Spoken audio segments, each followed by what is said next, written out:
Shalom, selamat pagi jemaat Tuhan. Berjumpa kembali dalam doa pagi online. Mari datang masuk hadirat-Nya. Tenangkan hati kepikiran.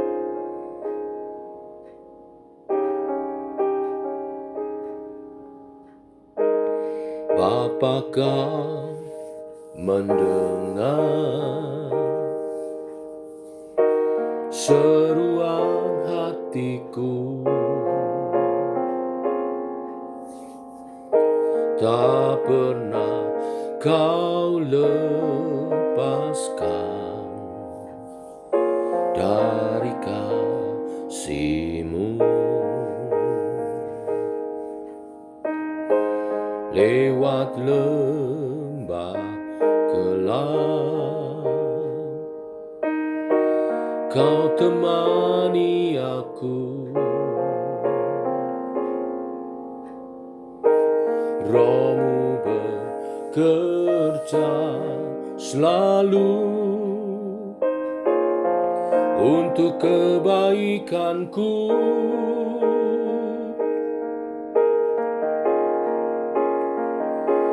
Mengalir kuasa dari tempat maha tinggi, Bapa kekal mulia, Kau hadir di sini, memulihkan hati, menyembuhkan yang terluka.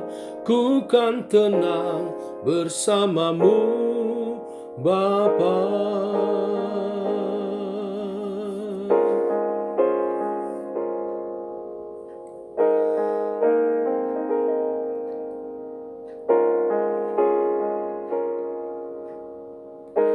Lewat lembah gelap,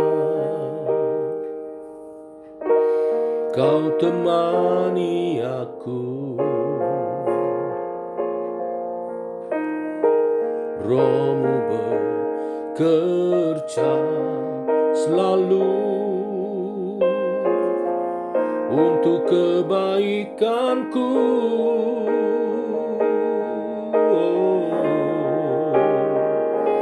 Mengalir kuasa dari tempat maha tinggi, Bapa kekal mulia, Kau hadir di sini, memulihkan hati, menyembuhkan yang terluka.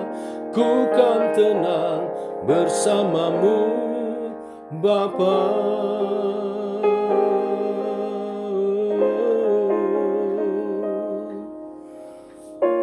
Tenang bersama-Mu, tentram hati kami.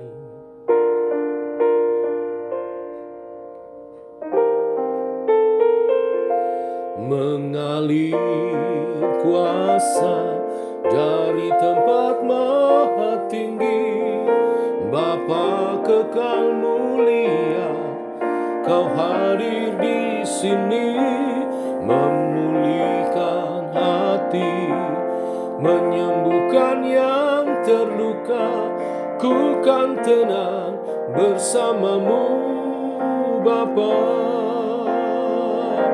Mengalir kuasa dari tempat maha tinggi, Bapa kekal mulia, Kau hadir di sini, memulihkan hati, menyembuhkan yang terluka. Ku kan tenang bersama-Mu, Bapa. Ku kan tenang bersama-Mu, Bapa. Ku kan tenang bersama-Mu, Bapa.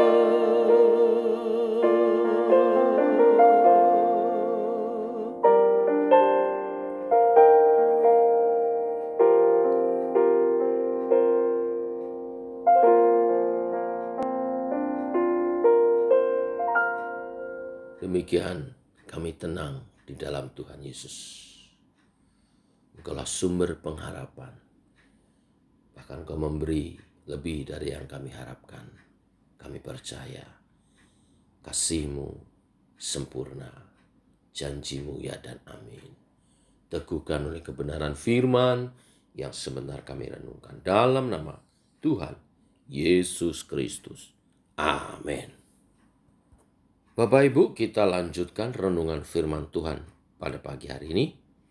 Lukas pasal 24 ayat 1 sampai 12. Judul perikop kebangkitan Yesus. Tetapi pagi-pagi benar pada hari pertama minggu itu, mereka pergi ke kubur membawa rempah-rempah yang telah disediakan mereka. Mereka mendapat batu sudah terguling dari kubur itu.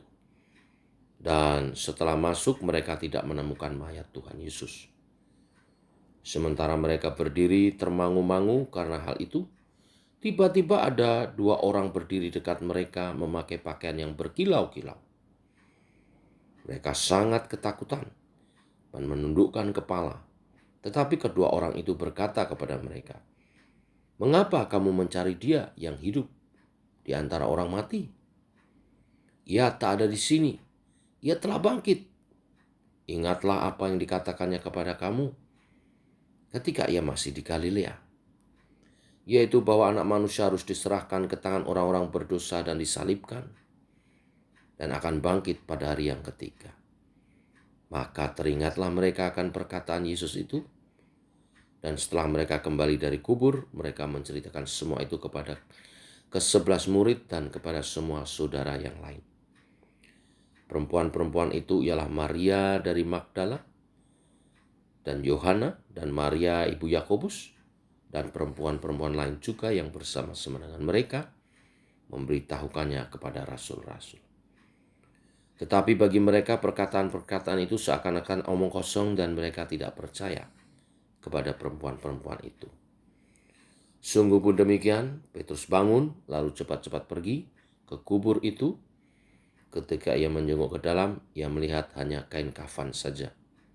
Lalu ia pergi dan ia bertanya dalam hatinya apa yang kiranya telah terjadi. Amin. Bapak, Ibu, Saudara, dalam kisah ini, para perempuan datang ke kubur untuk merempah-rempahi tubuh Yesus yang baru meninggal. Mereka membawa rempah-rempah sesuai kebiasaan waktu itu. Mereka berharap untuk dapat menemukan jenazah Yesus. Ternyata batu besar yang menghalangi pintu masuk ke kubur sudah terguling. Halangan pertama teratasi tanpa penjelasan bagi mereka. Tetapi mereka sangat terkejut karena tidak menemukan mayat Yesus. Mereka pun termangu-mangu, bingung memikirkan hal itu. Ini respon yang wajar, bukan? Bertanya-tanya, kemana jenazahnya? Siapa yang mengambil? Banyak pertanyaan yang belum terjawab, tetapi tiba-tiba ada dua orang berdiri dekat mereka, memakai pakaian yang berkilau-kilau. Mereka membawa kabar yang luar biasa. Kabar yang melampaui harapan. Mereka mencari Yesus yang mati, tetapi mendapati kabar Yesus yang bangkit. Harapan yang melampaui merupakan penghiburan dan anugerah yang besar dalam hidup kita. Kita layak bersyukur sekaligus berbagi seperti para perempuan itu, berbagi berita kebangkitan dengan para rasul. Kita mesti bersyukur, juga berbagi kabar sukacita ini kepada setiap orang di sekitar kita, saudara-saudara kita. Mengabarkan bahwa Tuhan yang kita imani adalah Tuhan yang bangkit, Tuhan yang hidup, Tuhan yang menyertai setiap anaknya. Allah mengizinkan kita mendapat lebih dari yang diharapkan. Percayalah saudara. Karena tujuannya antara lain agar kita memuliakan Dia dan semakin percaya kepadanya. Para rasul kala itu tidak percaya pada berita kebangkitan. Karena itu melebihi perkiraan mereka. Mereka lupa apa yang pernah Yesus katakan pada Marta. Bukankah sudah kukatakan kepadamu, jikalau engkau percaya, engkau akan melihat kemuliaan Tuhan. Percayalah bahwa Allah sanggup bekerja melebihi ekspektasi kita, harapan kita. Maka menanggapi kebenaran firman ini, yaitu andalkanlah Dia dalam seluruh hidupmu. Ini kabar yang pertama. Yang kedua, saya ingin menambahkan dalam perikop ini bahwa terdapat keistimewaan bagi para wanita. Karena Lukas menulis sangat menonjolkan sisi wanita-wanita yang ada di kubur Yesus ini. Jika diamati dengan teliti, 2 pasal berturut-turut sebelumnya, para wanita ini mengikuti dengan setia jalan salib. Di Lukas pasal 23, ayat 27 sampai 31. Dan tidak beranjak dari bukit. Menyaksikan Tuhan Yesus menerima penderitaan sampai detik-detik Ia meninggal di kayu salib. Cara mereka mengikut Yesus menunjukkan kesetiaan yang luar biasa sampai garis akhir. Dibandingkan dengan para murid, justru mereka lari, tunggang langgang menyembunyikan diri, takut ikut ditangkap bersama Yesus. Para wanita ini adalah yang pertama mendapati kubur yang kosong. Mereka jugalah yang menjadi saksi-saksi kebangkitan Tuhan. Mereka yang memberitakan pemberitaan kebangkitannya. Secara aturan seharusnya para muridlah yang mengalami lebih dahulu. Tetapi justru menjadi pengalaman pertama adalah para wanita ini. Perkataan malaikat kepada mereka mencerminkan bahwa mereka adalah pengikut-pengikut Tuhan yang setia dan taat. Tindakan mereka selanjutnya memberitakan kabar kebangkitan Yesus. Ini semua diperhitungkan oleh Tuhan.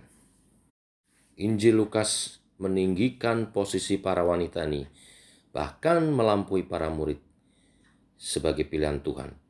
Ini intinya adalah ingin menjelaskan bahwa menjadi murid Tuhan sesungguhnya bukan masalah gender, namun ditentukan oleh bagaimana seseorang mendengar, kemudian bereaksi melaksanakan firman Tuhan. Ya, seperti Yesus berkata dalam Lukas 11 ayat 28, yang berbahagia ialah mereka yang mendengarkan firman Allah dan yang memeliharanya. Inilah berkat firman hari ini, bahwa kebangkitan Kristus, bahwa bukti bahwa Allah sanggup bekerja melebihi harapan kita. Jadi mari kita andalkan Dia.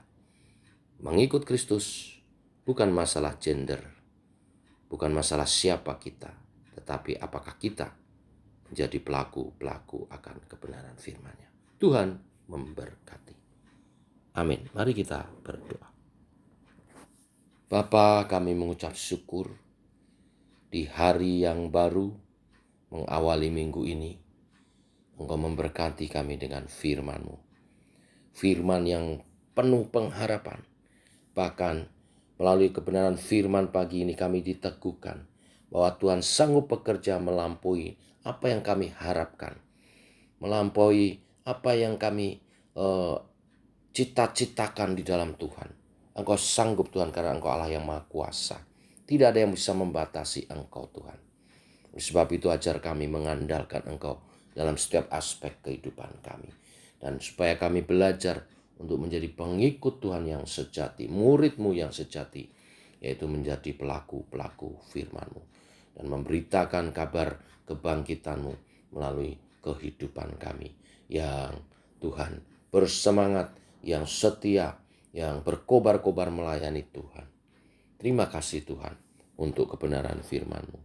Hari ini kami berdoa, memohonkan berkat Tuhan, kesembuhan kesehatan bagi setiap umat Tuhan. Saudara-saudara kami, Tuhan jamah dan pulihkan, sembuhkan yang sakit, kuatkan yang lemah. Bimbing kami dalam jalan-Mu, melangkah dalam kebenaran firman-Mu, supaya rancangan-Mu digenapi atas kehidupan kami. Teguhkan iman kami di dalam-Mu Tuhan. Secara khusus kami berdoa untuk pandemi COVID-19 yang kami dengar kabar-kabarnya di bagian-bagian dunia yang lain telah ditemukan virus-virus yang baru. Tuhan, kami mohonkan perlindungan Tuhan atas kami umat-Mu. Dan supaya ini semua menjadi peringatan kepada kami, waktunya tidak banyak untuk kami hidup bergantung sepenuhnya kepadamu Tuhan. Beriman sepenuhnya kepadamu Tuhan. Tidak main-main lagi atas kehidupan kami. Kami mencari Tuhan dengan sungguh-sungguh. Tuhan, pimpinlah kami dalam hidup mengikut Engkau Tuhan. Di akhir zaman ini kami makin dekat kepadamu Tuhan. Kami makin bersandar kepadamu Tuhan. Kami makin mengandalkan Engkau. Pimpinlah gerejamu melalui hamba-hambamu yang melayani dalam pengurapanmu, membawa umat Tuhan bertumbuh dalam iman percaya mereka. Selalu siap menyambut kedatangan Tuhan yang kedua kali. Tuhan terus bimbing dan sertai umat-Mu. Demikian Tuhan doa-doa kami naikkan. Di dalam nama Tuhan Yesus kami berdoa, kami bersyukur. Amin. Demikian saudara, doa pagi kita. Selamat pagi, selamat berjalan bersama dengan Tuhan. Tetap sehat, tetap semangat. Shalom.